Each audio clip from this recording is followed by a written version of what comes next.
설 연휴 잘 행복하게 가족들과 지내셨으리라고 믿습니다. 이제 설 끝나고 오늘 다시 새로운 일상 돌아왔습니다. 나라가 걱정입니다. 그런데 희망은 국민입니다. 국민.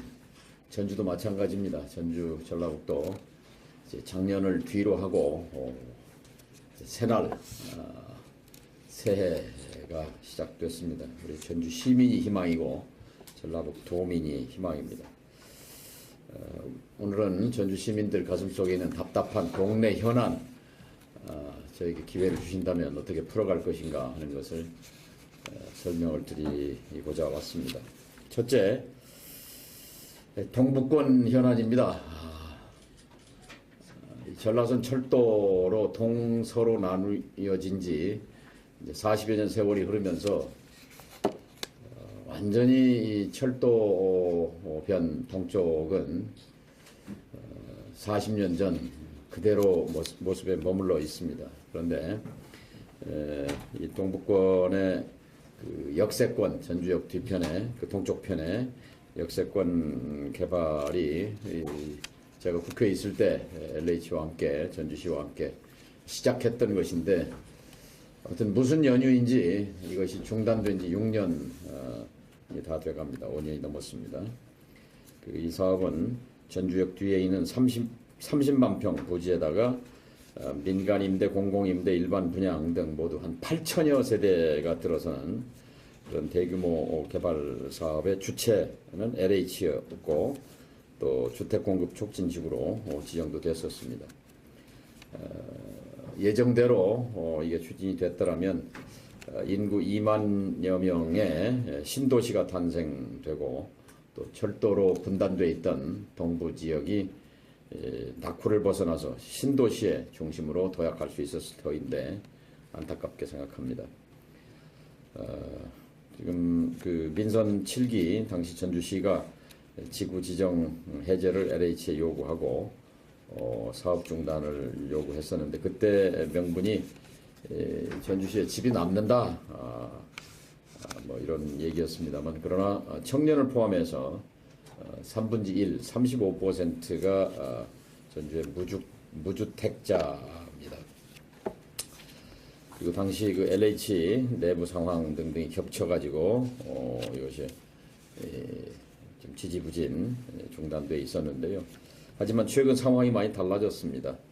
지금 전주역 역사가 이제 신축이 지금 본격적으로 추진이 되고 있는데요.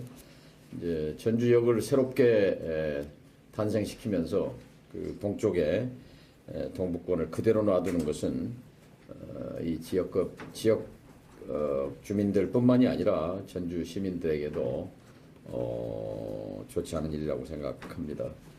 사실 전주역 얘기를 여기서 잠깐 한마디 짚고 넘어가면 전주역은 사실 철도시설공단법에 따르면 국가 예산을 투입하기 불가능한 사업이었습니다. 하지만 정부를 압박하고 설득해서 어쨌든 국비 400억, 시비 50억, 도비까지를 많이 끌어들인다면 500억 규모의 사업입니다만 이것이 원래 2020년 이제 설계가 다 됐기 때문에 21년 착공, 22년, 23년, 24년 올해가 완공 목표였습니다. 그런데 2020년부터 아무도 신경을 안 쓰는 바람에 정부에서는 뭐 이거를 굳이 서둘러서 해줄 아무런 동의이 없습니다. 목마른 사람이 샘 판다고 전주 시민이 나서지 않는데 정부가 서둘러서 전주역을 지어줄 턱이 없잖아요. 이러면서 이제 코로나가 겹치고 물가가 앙등하고 하면서 이 450억 갖고는 미니 사이즈 역사가 돼버린 겁니다. 이제 올해사 착공을 하게 되니까 4년 늦게 이제 공사가 시작이 되다 보니까 이 450억 예산 가지고는 원래 계획했던 또 전주역은 철도시설공단 역사상 이 코레일 한국철도 역사상 처음으로 국제 공모를 통해서 탄생한 설계입니다. 이게 이 당시 국토부가 전례가 없다고 해서 반대했던 것을 전례라는 건 만들면 된다 하고 밀어붙여서 국제 공모를 통한 작품이었는데 이 작품이 4년 동안 늦어지면서 결국 미니 역사가 되어버릴 운명에 처한 것이 대단히 안타깝습니다. 이 문제를 원점에서 어떻게 다시 검토할 수 있을지 우리 전주 시민과 함께 고민해 보도록 하겠습니다. 전주역 문제가 이렇고 또 전주역과 연계된 이 역세권 이대로 놔두는 것이 좋은가라는 문제 의식을 시민들이 갖고 있습니다. 그리고 다행히 민선 8기 우범기 시장이 이 사업에 큰 관심을 갖고 있기 때문에 함께 협력해서 빠른 시일 내에 다시 동북권 역세권 개발의 그림을 그리도록 하겠습니다. 이미 떠나는 청년이 아니라 이 전주에 머무는 청년, 그래서 인구가 줄어드는 전주가 아니라 늘어나는 전주로 만들기 위해서 청년 정책을 저지난주에 발표한 바가 있습니다만 그 핵심 중에 하나가 청년 일자리와 함께 청년 주거입니다. 주거. 열악한 청년 주거 환경을 이 동북권 역세권 도시에 청년 주택을 집어넣어서 그 청년이 떠나는 도시를 다시 돌아오는 도시로 삼는 그런 기회터로 만들고자 합니다. 30만 평 가운데 20만 평은 공동주택단지로 개발하고 나머지 10만 평은 동북권에 지금 동북권은 시민 체련공원이 없는데요. 이 공원을 조성하겠다는 그런 청사진을 말씀을 드립니다. 그리고 두 번째는 이제 호송동 우화동에 대해서 동북권이 좀 소외됐어요. 완산구에 비해서 덕진구가 소외되고 덕진구에서도 이 동북권이 소외되어 있는데 이 현장에 가면 호송동 우화동에 가면 한 목소리로 지금 복합 커뮤니티 센터 복지회관이 없다. 이제 도서관은 있어서 우리 청소년들에게 공간은 제공이 됐는데 중장년층, 노년층을 위한 복합 커뮤니티 센터가 필요하다는 것을 아주 간절하게 절절하게 말씀들을 하십니다. 그래서 이제 문제는 땅인데요. 땅은 지금 그 공원 일몰제에 따라서 거기 강심은중의 공원을 지금 전주시가 부득불 사들이지 않으면 안 되는 그런 상황이기 때문에 호송동 일대에 매입된 사유지, 그리고 또 하나의 대안은 이제 승마장이죠. 승마장에 대해서 그 호송동 우화동 주민들은 좀 아쉬움을 많이 표시합니다. 그러니까 승마를 하는 분들에게는 좀 도시 복판에 있어서 좋지만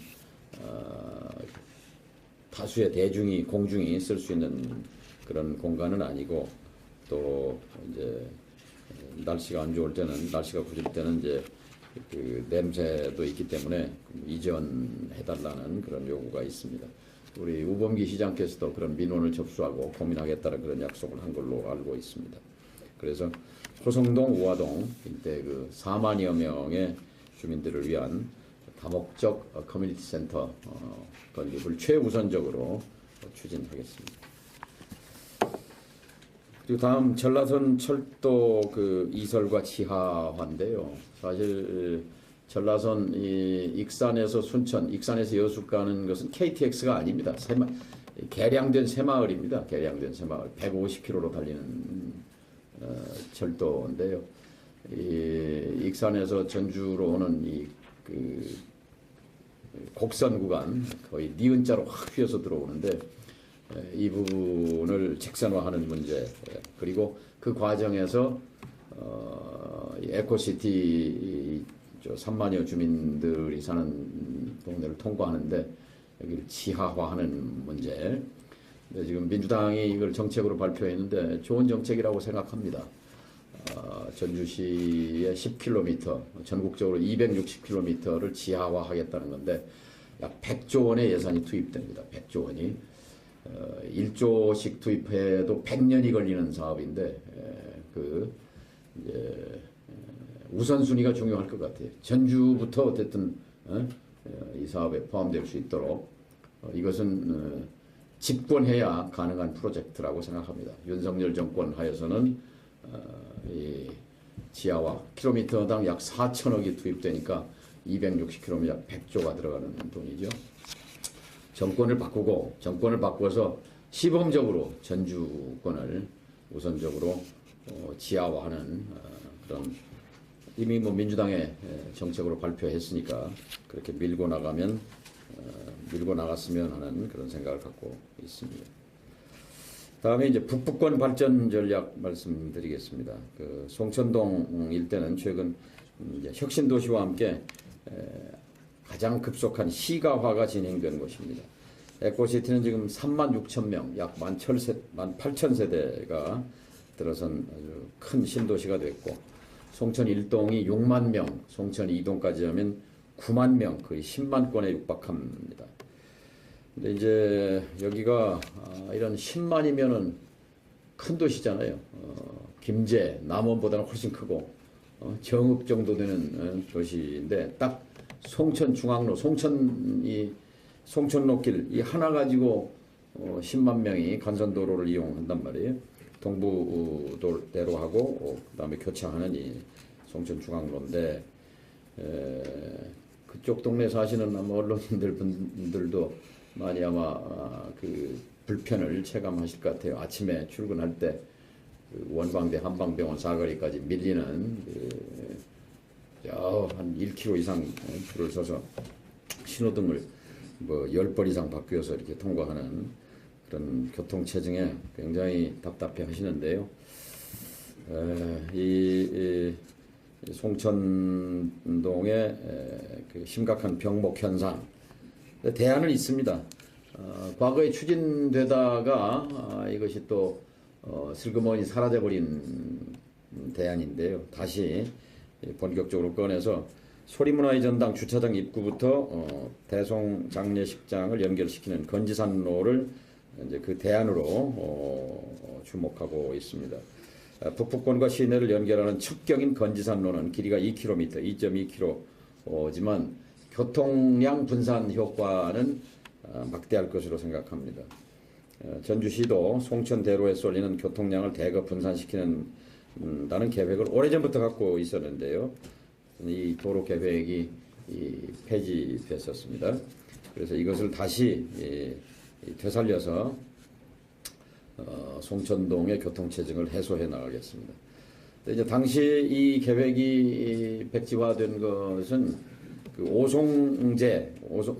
송천동 주민들이 사랑하는 건지산과 오송제를 관통해야 한다 해서 자연환경 훼손이 문제가 됐는데, 저도 자연환경은 훼손돼서는 안 된다, 최소화해야 한다는 그런 신념, 소신을 갖고 있습니다.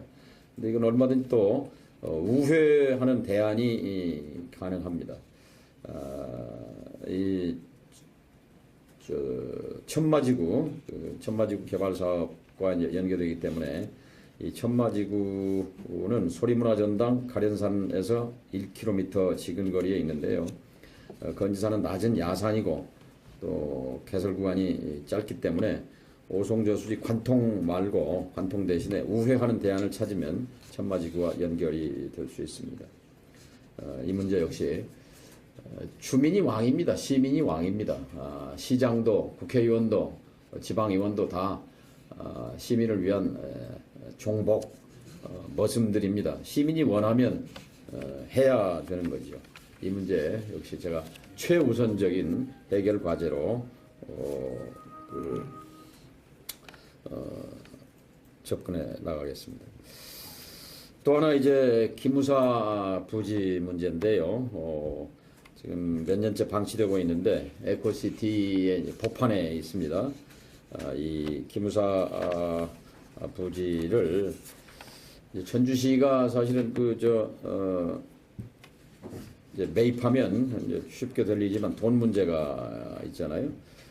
그런데 이제 그 땅을 살려면 최소한 300억 예산이 필요한데 우선순위에서 이건 역시 또 화급하게 300억을 여기다 넣을 그런 시는 형편이 안 되기 때문에 이건 무상양혈을 추진해야 된다고 생각합니다. 전주 우선 명분은 기무사 부지는 2014년에 그 35사단 이전 당시에 기무사도 이전했어야 하지만 당시 여러 가지 권력 관계 뭐 이런 걸로 해서 이게 그 이전이 안 됐고 그래서 기무부대가 이렇게 뒤처지게 됐습니다. 이제 에코시티 도시계획 전반이 틀어졌는데요. 시민들이 피해를 보는 겁니다. 예컨대 광주 경우를 보면 광주 기무사가 2005년도에 31사단으로 이전하면서 국방부는 이 땅을 매각을 추진했지만 시민들이 들고 일어나서 결국 그 10년 만에 광주시와 무상 양여 계약을 체결했습니다. 광주시가 해낸 일을 전주시가 못하라는 법이 없다고 생각합니다. 현재 광주 기무사는 5.18 역사공원이 만들어져서 시민들의 사랑을 받고 있습니다. 기무사 부지를 그 구 법조타운 제가 20대 국회 때 법원과 검찰 덕진동에 있는 그 부지를 국유재산 토지개발 선도사업지로 선정이 되도록 해서 그걸 로타운 등 이렇게 추진하다 그것도 중단됐는데요. 이 덕진동의 법조타운 부지도 다시 다시 되살려내야 합니다. 그런 방법으로 국방부를 설득하고 기재부를 설득해서 추진해 보겠습니다. 또 하나는 이제 송천동 농수산물 도매시장인데요. 이제 31년 역사를 가진 농산물 도매시장. 당시에는 송천동 일대가 이렇게 10만 건 신도시가 되리라고 생각 못했습니다. 지금 거기 한 2만여 평 되는데요. 아주 요지죠. 요지 중에 요지로 되어 있는데 이제 여러 가지 이제 첫째는 이제 노후화가 심하고 또 그래서 현대화 사업이 돼야 하고 또 지금 이제 그 이전 문제가 제가 있을 때부터 이제 얘기가 됐었습니다. 그런데 현재는 이제 도도동으로 이전 계획은 있었지만 또 상인들의 그 격렬한 반발로 그것도 스톱 상태입니다. 도도동은 또 시민들 입장에서도 또 너무 멀어서 농수산물 시장 이용에 불편이 있습니다. 적지는 전미동이라고 생각합니다. 만경강변 전미동 일대는 절대농지로 되어 있지만 이 농산물 도매시장은 절대농지에도 들어설 수가 있습니다. 아마 상인들 입장에서도 환영할 수 있는 아주 현대화된 마산, 천안 이런 데는 그 농수산부 국가 예산을 투입해서 아주 멋진 그 현대화된 농수산 시장이 있는데 참 전주의 이 공공시설들이 타 지역과 비교하면 너무 열악합니다. 전주 시외버스를 오면 어디 면 단위 시외버스 터미널 정도, 군 단위도 아니고 이런 정도 느낌이 들고 여기 전주 찾아오는 외지 타지 사람들이 굉장히 의아해해요. 전주 정도 되는 도시에 시외버스 터미널이 이 지경이냐 하는데 농산물 도매시장도 마찬가지입니다. 대한민국에 이렇게 낙후된 농산물 도매시장은 전주밖에 없습니다. 그래서 이 문제도 적어도 천안이나 마산급 정도는 돼야 되는 거 아닌가요? 그렇게 추진해 보도록 하겠습니다. 그리고 도시 안에 지금 전주는 농민이 무주진한 장수 군 단위보다 많습니다. 근데 이제 애로사항이 전주는 전주인데 주소지는 전주 시민인데 도시가스, 상수도, 하수도가 설치되지 않은 변방동이 수두룩합니다. 주민세를 내지만 아직도 LP가스와 연탄을 떼야 하고 지하수물을 마시는 시민들이 있습니다. 지금 송천동 과학로 전미동 119 안전센터에서 전당 사거리까지 구간에는 상하수도 시설이 없이 생활하수가 백석저 수지로 유입되고 있습니다. 바로 코앞에 빌딩 숲을 이룬 신도시를 쳐다보면 주민들 심경이 착잡할 것입니다. 가장 기본적인 그러니까 물, 상수도, 하수도, 가스 이런 부분에 대해서 이제 결국은 우선순위 문제인데요. 이거의 우선순위를 끌어올려야 된다 이렇게 생각합니다. 상하수도 정비구역 대상에 포함시켜서 국비를 끌어들이도록 하겠습니다. 그리고 전주시와 함께 사업계획을 수립해서 상호 협치를 통해서 사각지대, 동북권, 북부권, 또 각 동네에 막혀있는 부분, 가려운 부분, 이 부분을 뚫어내겠습니다. 감사합니다. 동네별로 질문이 많이 있으실 것 같은데 짤막짤막 답변을 해드리겠습니다. 예? 건지산로는 그러니까 제가 이 조감도를 하나 갖고 있는데 어린이 도서관하고 저쪽 천마지구하고 직선거리로는 이제 그 사이에 오송제가 있습니다만 직선거리로는 1km밖에 안 되는 거예요. 근데 이 천마지구가 지금은 저기 한 15만 평 되나요? 10몇만 평 되는데 예비군 대대로 쓰이고 있지만 이게 이제 도도동으로 가게 되면 불가피하게 원래 계획도 있었고 그 오송제를 우회해서 그 옆에 과수원들 있고 낮은 비탈이기 때문에 요 길이 연결되면 송천 중앙로로 원대 한방병원으로 굳이 전부 밀고 들어갈 필요가 없게 되니까 이건 아마 전주시의 교통 체계 중에 최우선순위 아닐까 싶습니다. 시장께서도 심각성을 알고 있고 해서 하여튼 추진해 보겠습니다. 좋은 말씀입니다. 오늘 다음에는 판넬을 갖고 와서 다음번 기자회견 때 보충해서 한번 판넬로 설명드릴게요. 교통 체증 문제나 많은 이제 좋은 공약들을 내주셨어요. 예. 여기 보니까 그 농수산물 도시장 최적의 그 이전지가 정미동이라고 하셨는데 그러니까 이 건지산로나 이 동구대로 교통 체증하고 얘가 또 이제 같이 또 상충이 돼요. 이 전미동으로 가기 위해서는 이 동구대로 항상 거칠 수밖에 없는 구조인데 이 교통 체증하고 전미동 이전하고 이게 좀 상충이 되는 부분이 있을 것 같은데요. 그 점도 있을 수 있지만 오히려 분산 효과가 있죠. 왜냐하면 지금 농수산물 도매시장 때문에 송천 중앙로로 다 몰리는데 천미동 쪽으로 하면 외곽으로 돌아서 갈 수 있는 우회로가 생기기 때문에 교통 분산 효과도 크다고 생각합니다. 전미동에 땅을 새로 매입을 해야 되는 건가요? 그러니까 지금 현재 송천동에 있는 그 도매시장 2만 평은 제가 알기로 부동산 시세를 잘 모르겠는데 얼마 합니까 그게? 500만 원, 1000만 원, 1000만 원대 하지 않나요? 1000만 원 이상. 제가 부동산에 대해서 1000만 원 이상 되죠. 전미동 땅값은 비싸봐야 농산물 도매시장 평가해서 수용하면 10배 이상 차이가 나죠. 10배 이상 차이 나니까 충분히 이건 사업비 확보도 가능하다고 생각합니다. 2만 평이면 거대한 땅입니다.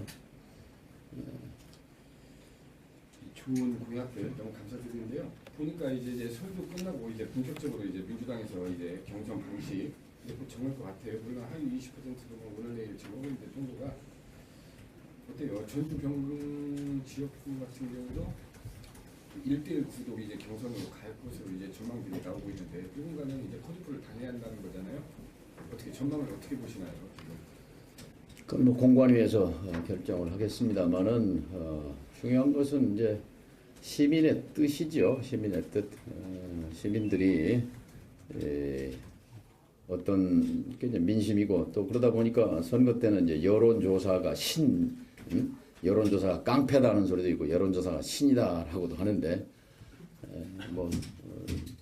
당에서 그런 것들을 참고해서 결정하지 않을까 생각합니다. 말씀 들어보신 건 없어요? 뭐 전주병 선거 예, 저는 열심히 표밭거리만 아니라고 중앙사정은 잘 어둡습니다. 채널도 출연하시고 예? 채널에도 나오시고 아, 새날, 그거 보셨어요? 예. 사실은 우리 선거 캠프에서 한 달까지는 안 되고 한 3주 전부터 우리 이제 지지자들한테 동영상도 보내고 했는데, 뭐, 좀 뜨뜻미지근했어요. 근데 제가 우연히 사실은 면접 보고 오는 날, KTX 타고 오는데, 거기서 새날 대표를 만났어요. 우연히 만난 거예요. 기차 속에서. 그래서 이제 그날 저녁을 여기서 같이 하게 되고 이제 그 인연으로 이제 출연을 하게 됐는데 여기에 나갔더니 여기가 이제 민주당 지지자들 판입니다. 민주당 지지자들 거기 대방동에 있는 요새 빵카라고 거기 이제 녹화 장소에 갔는데 보니까 이제 문재인 대통령, 노무현 대통령, 그다음에 조국 수석, 또 조국 장관, 추미애 의원 또 뭐 등등 하여튼 이 민주당 컬러가 확실한 그런 유튜브 방송이었습니다. 근데 처음에는 아마 새날 쪽에서 이제 시청자들이 구독자들이 정동영에 대해서 악플이 많이 달리면 어떡하나 걱정을 많이 했던 것 같아요. 저를 출연시켰다고 해서.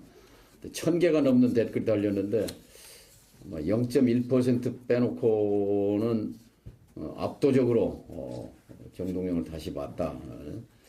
저도 새날 위력을 유튜브에 힘을 새삼스럽게 느꼈습니다. 이게 민주당 핵심 지지자들이 아주 90만 명이 모여 있는 그런 적인데 하여튼 뭐 몇십만 명이 이걸 또 시청을 했고 저한테도 응원 메시지가 많이 와서 많이 좀 보약이 됐습니다. 새날 얘기해 주셔서 감사합니다. 예. 마지막. 예. 조국전 장관이 오늘 뭐 창당이나 출마에 대해서 이야기를 할 건데 그거에 대해서 어떻게 생각하세요? 당으로서 좀 부담이죠. 당으로서 부담입니다. 감사합니다.